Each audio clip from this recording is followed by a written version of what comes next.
আল্লাহ পাকের পছন্দনীয় মনোনীত, দিনের কোনো পরোয়া করে না, যা ইচ্ছা তাই করে, তার রাস্তা হলো ভিন্ন, ভ্রান্ত, সেটা হলো জাহান্নামের পথ।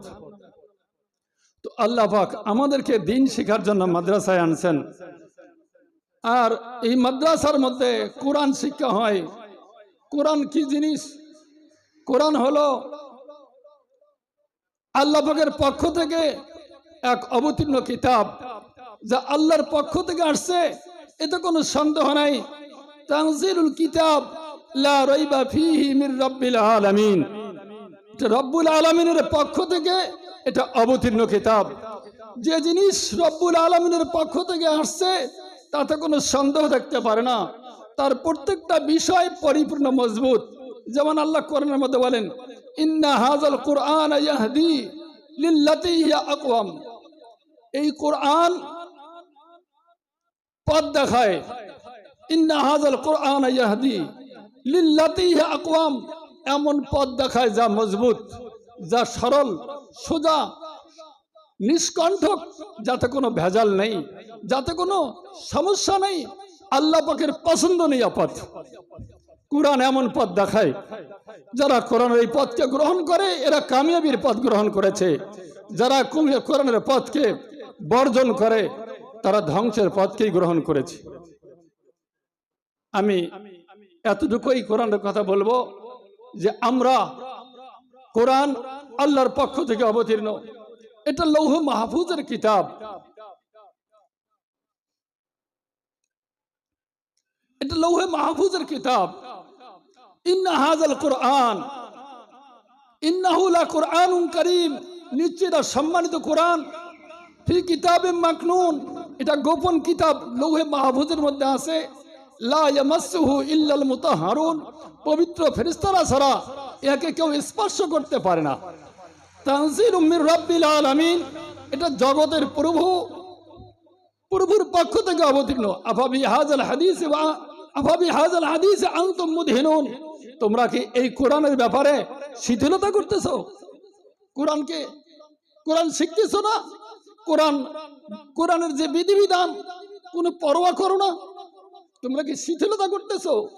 মহা অন্যায়।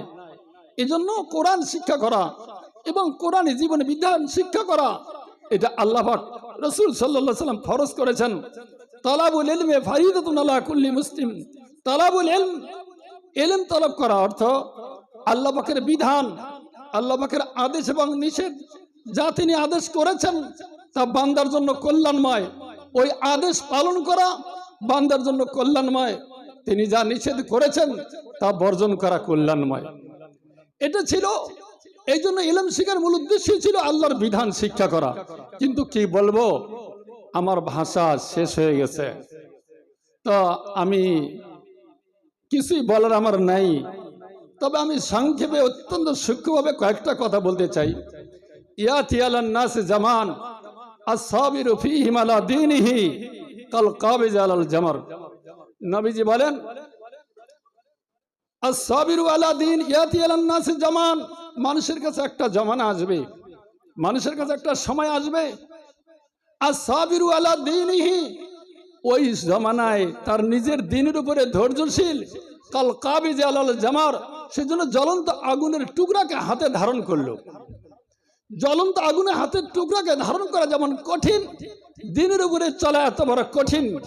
এইটা আমরা তো মনে করছি কিছু ভাষা শিখলাম হয়ে গেল, এত সস্তা না, এটা ভাষা না, এটা ভাষা দিনের উপরে চলার জন্য একটা উসিলা, মাধ্যম।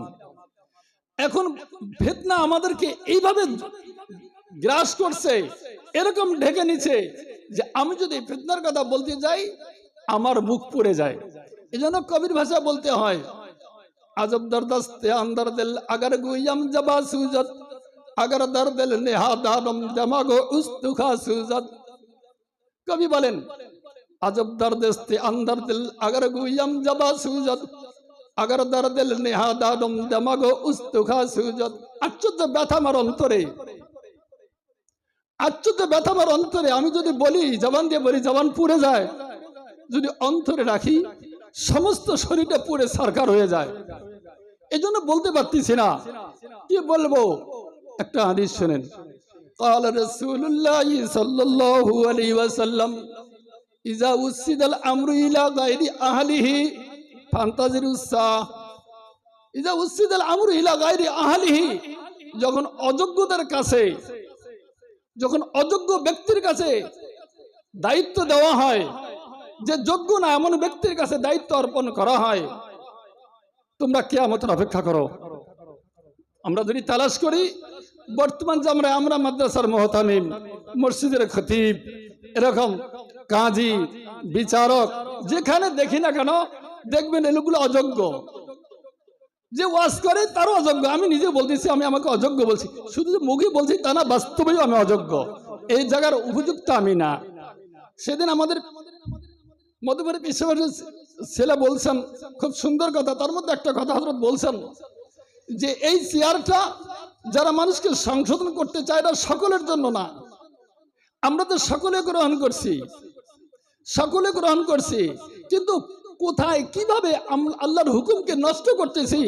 ইলমের উদ্দেশ্য ছিল আল্লাহর বিধানকে দুনিয়াতে যে বিজয় করা, আল্লাহর বিধানকে দুনিয়াতে চালু রাখা, আল্লাহর বিধান আমার শরীরে পুরো মানব জাতির মধ্যে কিভাবে চলে আসতে পারে, এই জন্য সর্বাত্মক চেষ্টা করা। যারা মুসলিহ, যারা সংশোধন করতে চায়, তারাই সর্বপ্রথম আল্লাহর বিধানকে নষ্ট করতেছে। এর চেয়ে বড় জুলুম আর কি হবে? এর চেয়ে বড় জুলুম আর কি হবে? নবীজি বলেন,